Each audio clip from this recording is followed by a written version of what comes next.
ಊಟವನ್ನು ಮಾಡೇ ಮಾಡ್ತೀರಿ. ಊಟಕ್ಕೆ ಎಷ್ಟು ಸಮಯ ಬೇಕೋ ಅಷ್ಟೇ ಸಮಯದಲ್ಲಿ ಊಟ ಆಗತ್ತೆ. ಇನ್ನೂ ಬೇಕು ಅಂದರೆ ಸಮಯ ಕಡಿಮೆ ಆಗತ್ತೆ.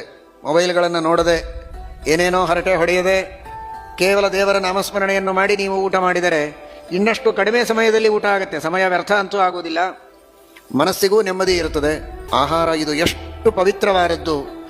ಶಾಂತವಾದ ರೀತಿಯಲ್ಲಿ ನೆಮ್ಮದಿಯಿಂದ ಆಹಾರವನ್ನು ಸ್ವೀಕಾರ ಮಾಡ್ತೀರೋ ಅಷ್ಟು ನಿಮ್ಮ ಆರೋಗ್ಯಕ್ಕೆ ಅದು ಕಾರಣ ಆಗ್ತದೆ.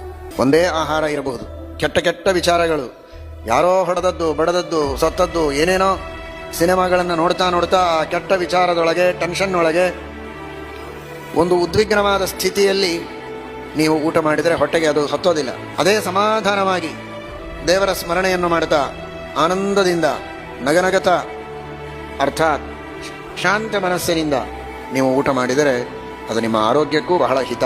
ಸಮಯವೂ ಉಳಿಯುತ್ತೆ, ಪುಣ್ಯವೂ ಬರುತ್ತದೆ, ಧರ್ಮವೂ ಬೆಳೀತದೆ.